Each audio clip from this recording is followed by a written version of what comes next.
Blame yourself if I don't love you, okay?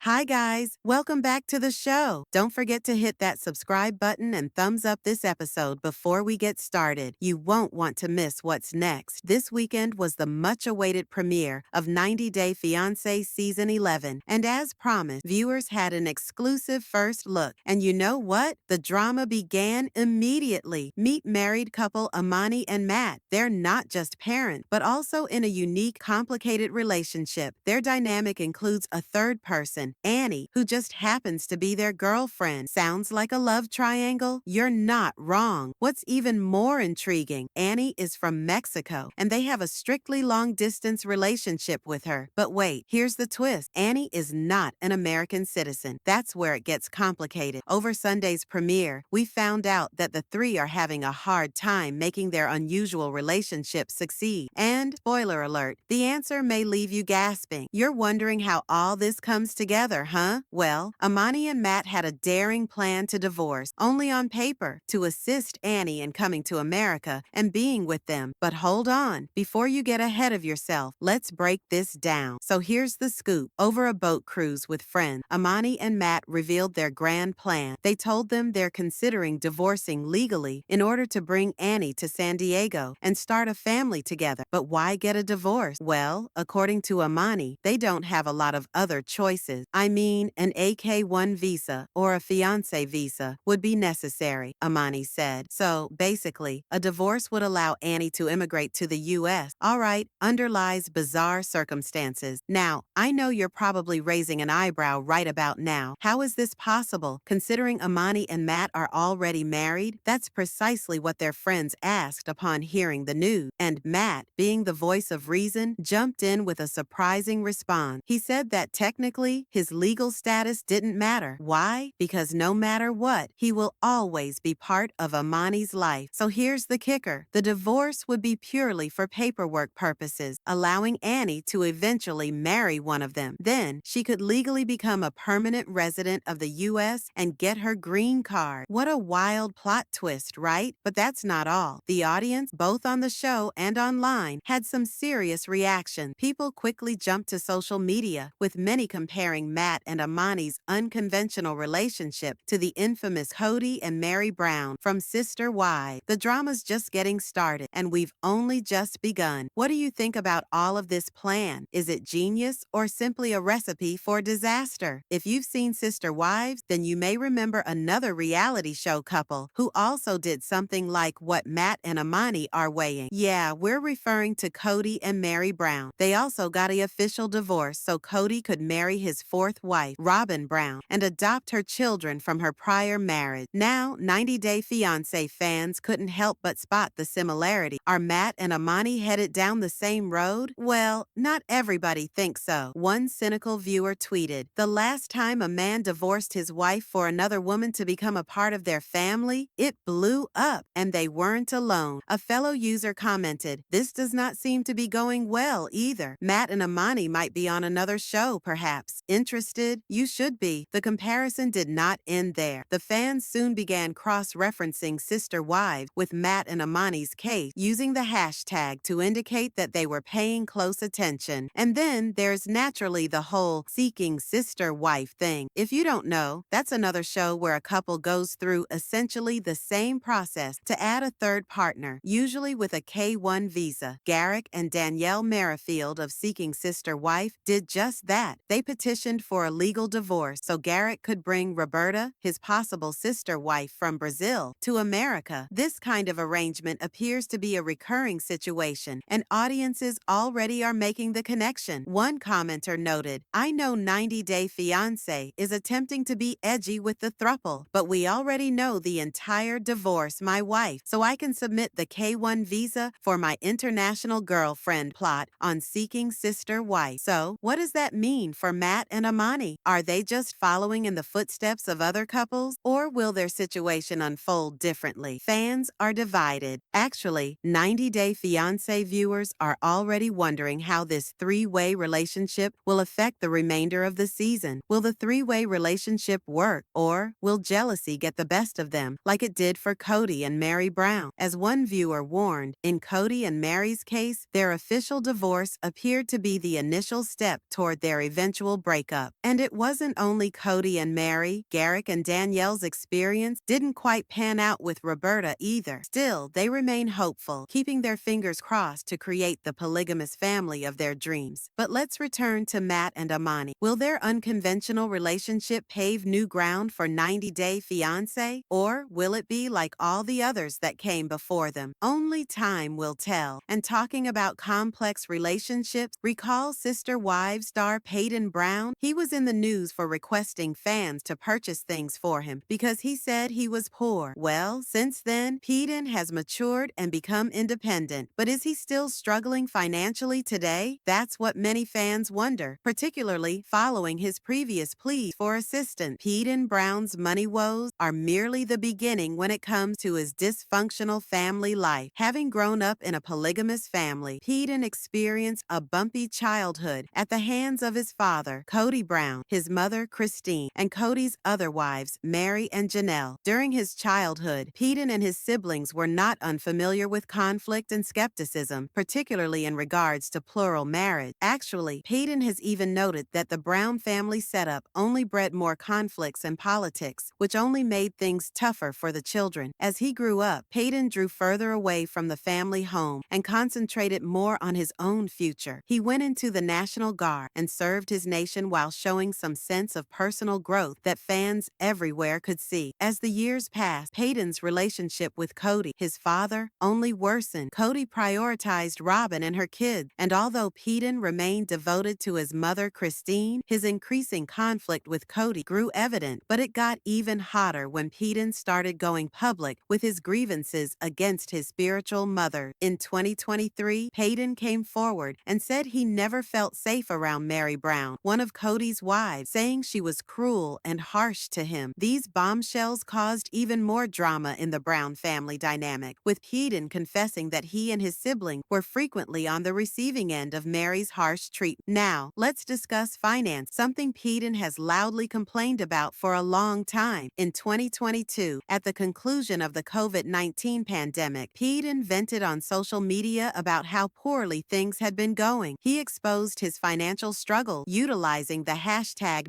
#poor to warn Sister Wives viewers of his plight. His tweet intimated something more profound, implying that Cody, as well as most people, was dealing with money problems at a particularly hard time. And it did not end there. Cody was apparently encouraging his supporters to purchase some items on his social media site in an attempt to earn some extra cash. He wrote in his post that he was trying to sell cute car accessories, maybe as a means of promoting something and earning money at lean time. The financial burden wasn't the only weight on Cody. A lot of his anger has been focused on his father, Cody. Cody has freely shared how he feels about the favoritism he saw in his family, especially with Cody giving special attention to Robyn and her kids. Cody went so far as to say that his father's absence in his life was a major factor in many of his problems. We asked him for help, and he never gave it to us, Cody said, suggesting that Cody's physical and emotional absence affected him and his siblings deeply. And as if things are not complex enough, Cody has consistently brought up polygamy as the source of most of his family's problems. In his opinion, Cody's multiple marriages did not cut it for them. The complex dynamics and special treatment that followed served to increase the flame, leaving Cody believing the system never did work in his favor. As 2025 draws near, Cody's inner journey continues, but the questions remain. Will he ever make up with his dad? Can he break free of the problems within his family? Or is this something that's going to just keep falling apart? Is Cody Brown still working? After his previous controversial social media posts, Cody has made some significant changes. Having moved to North Carolina, Cody has developed both personally and professionally. He's moved on from the times of posting hashtags such as poor and help and is now concentrating on more substantial things. In a photo from 2024, Peden was accompanied by his aunt, Janelle, who posted an update from fans, letting them know that Peden resides in North Carolina now. As of December of 2024, Peden appears to be doing considerably better. He works, has an apartment, and appears to be faring well mentally and emotionally as well. So, there's no reason to think he won't just keep on doing well in 2025. Now, turning to 90 Day Fiancé, Season 11 debuted with a history-making twist, introducing the first thruple in the franchise. Meet Amani and Matt, who are married and cohabiting, but also have a romantic relationship with Annie, their long-distance Mexican girlfriend. But there's a huge catch. Annie cannot cohabit with them in the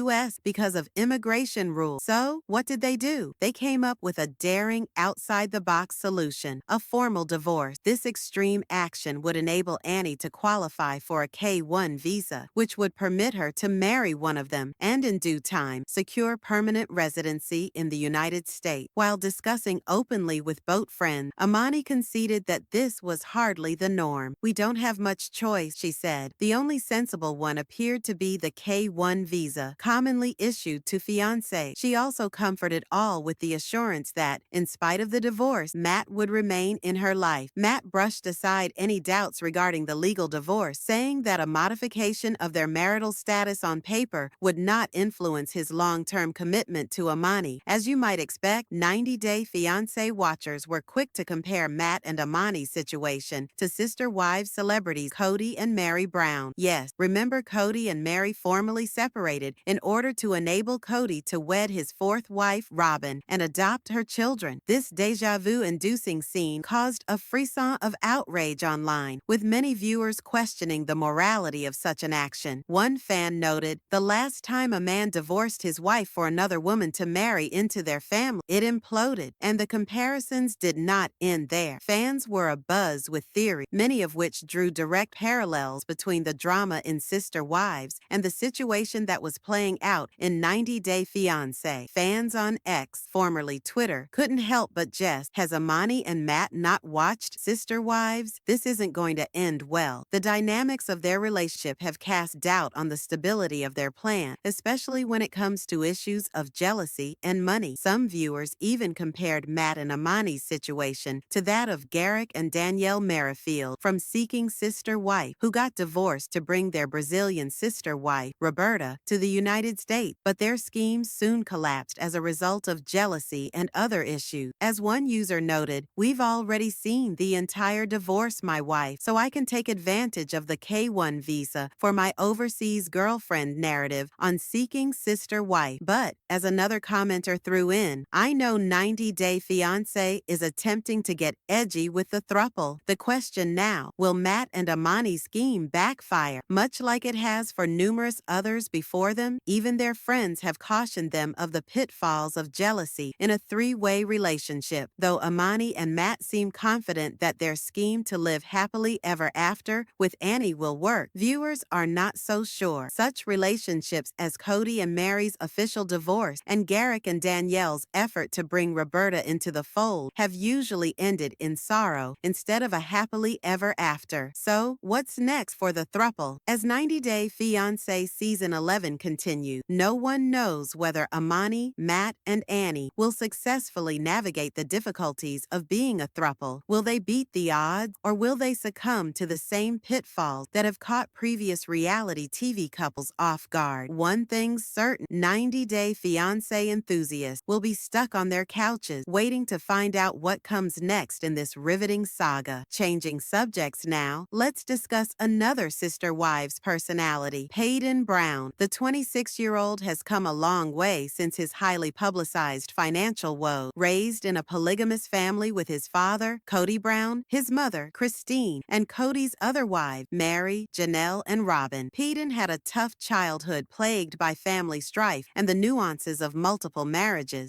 But at 26, Peden is on a journey towards independence and maturity. It hasn't been easy, but he's been frank about his money struggles. Peden was in the news in 2022 when, at the tail end of the COVID-19 pandemic, he openly discussed his money troubles with Sister Wives viewer. In a now notorious social media update, Cody Brown was in the news when he posted, "We are starving adults," using the hashtag poor. Cody was openly asking fans to help by buying automobile accessories he was promoting online, which indicated that he was financially strapped. During this time, Cody was not afraid to share his feelings of not being supported by his father, Cody Brown, which he placed the blame for many of his challenges on. He was frustrated with the favoritism he felt was present in the Brown family, saying Cody was focusing on Robyn and her children while neglecting his older children. This entry caught Cody at a difficult moment in his life. He was attempting to rebuild his finances after breaking away from the intricacies of his polygamous past. Cody didn't mince words in assigning blame to his father for his problem. He publicly criticized Cody for failing to assist him and his siblings when they needed him, saying, "We ask him for help and he doesn't give it to us." He also blamed a lot of the dysfunction in his family on the polygamous setup, which he felt caused inequality and division among the children. The effect of this troubled childhood, combined with the lack of a stable father figure, rested heavily on Cody. But even through the years of strain with Cody, Cody has striven to build a better life for himself. It was 2024 when Cody moved to North Carolina, a major milestone. His aunt, Janelle Brown, shared a warm post on social media with a picture of Cody healthy and cheerful, announcing that he was a new resident of NC. For Cody, this was turning his life around. He had secured a job and an apartment, which meant things were finally in his favor. In spite of the economic struggles he experienced during his young adulthood and the emotional turmoil of his childhood, Cody's relocation to North Carolina enabled him to escape the tumultuous past and concentrate on more substantial endeavors. This transition not only signified the end of his controversial social media updates, but also symbolized a fresh start in his life. So, what's in store for Cody Brown? Despite his strained relationship with his father, Cody, Cody appears to be committed to creating his own destiny, one that no longer relies on the complicated dynamics of his polygamous history. As of 2025, Cody is doing well, continuing to create a life of his own make and leaving behind the struggles that once consumed him. Cody Brown has obviously left behind his former financial struggle. His move to North Carolina and independence are proof that he's creating a better life for himself. Sister Wives fans are guaranteed to be watching Cody's life to see how it turns out. Cody's tale is one of development and perseverance, from hashtags such as poor to proudly standing on his own 2 feet in North Carolina. He is the proof that change is not only possible, but could be achieved after a shaky beginning. Now, let's switch gears to another fan favorite, Sister Wives star Christine Brown. After her split from polygamous husband Cody Brown in 2021, Christine has found happiness in a monogamous lifestyle with new husband David Woolett. The life she lived among sister wives Mary Janelle and Robyn Brown is in the rearview mirror, and Christine is loving her new monogamous relationship. Christine and Cody had 6 children together, but in 2023, Christine met David, and before long, she knew that monogamy was where she was meant to be. Looking back on their first year of marriage, Christine told US Weekly, "I'm happier than I've ever been. We're totally a partnership. Our relationship works because we both love and move forward without keeping score." Christine went on to voice her enthusiasm, stating, "I just love monogamy. I was meant for it." She implores others not to accept less and to think that life can be so much more. Now, a year since the exchange of vows, Christine and David's life as one is replete with adventure and security. "Our life is full of adventure and security now. We've just had a blast. It's been wonderful being loved and loving," she enthused. For Christine, who had not lived with a man on a full-time basis before, adjustment to cohabitation with David was at first a little apprehensive, but she soon understood that there was nothing to be afraid of. Christine was astonished at how having someone around to help her made her a better person. It's amazing how having someone there to support you makes you a better person, she said. I didn't realize that we could both do and achieve everything that we want to do, but better than ever before. Reflecting on it, Christine said how much tougher she's grown. I'm stronger than I ever imagined. I didn't know I had it in me to do what I had to do. I'm extremely thankful for everything that took place in order for me to make it here. I love where I am today. Through Cody, Christine has certainly learned much. She's proven that with the right man, a second chance can result in the fulfillment and happiness she always deserved. Cody Brown has treated his first wife, Mary Brown, anything but well. While Mary was the patient one, standing by him long after their affair had obviously ended, Cody couldn't have been colder. He didn't merely avoid her, he actively treated her poorly, even when it was not required of him. Mary had become, in Cody's mind, a brick wall, someone he was content to leave behind as he lived another life. It appeared that everyone, with the exception of Mary, was aware that their 30-year marriage was over. Cody didn't sugarcoat it when talking to the TLC cameras, admitting to lacking love for her. Following another meaningless conversation, Cody simply stated, "I think the writing is on the wall. It's been clear to me." This was a clear indication that he had checked out emotionally years before, and Mary just kept on holding out, hoping for something never going to happen. Mary, understandably, was insulted and humiliated. Cody, for the first time, clearly stated how he felt, and things quickly spiraled downward. He even requested she give up the house on Coyote Pass for a barn loft that would need to be constructed. The sarcasm in what he said could not be dismissed. Cody never hesitated in belittling Mary, always lying to her about getting back together, so she would be made to feel tiny, meaningless, and lonely, like something he had tired of. Instead of telling her the truth, Cody gaslighted Mary for years, making her feel like they might be able to make it work somehow. Meanwhile, viewers learned that Cody's true interest was always Robyn, his fourth and beloved wife. During this fight with Mary, Cody attempted to explain himself by telling her he didn't love her anymore. He argued that staying with someone you've fallen out of love with does not necessarily qualify you as a hero. But for Mary, the hurt was obvious. She wished that Cody had been truthful to her much earlier, rather than keeping her in limbo for all that time. Cody's bitter words were perhaps some of the most unkind he'd ever uttered to Mary. He confessed, "I'm willing to pretend to be in love with you, to do the things husbands do, to endure the things that infuriate me so much that I find myself unable to be around you, if I must, for whatever." The confession stunned fans, as they witnessed exactly how deep the wounds were. The question in all minds was obvious. Where was the love gone between these two? Cody Brown didn't only appear to be cold, he actually sounded like a coward once he laid out his real feeling. And once more, Mary was in the place of being used. Cody has a remarkable talent for manipulating his words to fit his story. On the most recent Sister Wives, Mary revealed why she ended her marriage to Cody. The church had settled on the abandonment term, but Cody wasn't cooperating. He attempted to debate with Mary, but for once, she didn't back down. Then, in a classic Cody gesture, he shot back with, "I like you now that we aren't together." Mary, at least, had the chance to have her say regarding her complaint, but Cody, in typical form, used his confessional as an opportunity to attack her. He declared, "Don't blame me for not loving you. I was doing my duty. Blame yourself." A classic Cody, transferring all responsibility to Mary, while refusing to see his part in their failed relationship. Cody's reaction was laced with resentment and bitterness, but he still wouldn't admit that he had ever loved Mary. It was obvious that he wasn't taking responsibility for his fault, something that hurts fans to see. Mary, on the other hand, kept her cool, refusing to place blame, but accepting reality that Cody didn't want to fix their relationship. Ultimately, Mary, once and for all, got the last word, and her statement was heartbreaking and accurate. "Nobody wins here." She is correct. Everyone loses in a case like this, particularly when feelings are so tangled and misconstrued. But it does make one wonder, where would the Brown family have been if Cody had only been a little bit more empathetic and a little less argumentative? Thank you for tuning in today. Don't forget to hit that subscribe button for daily updates. I'll see you soon.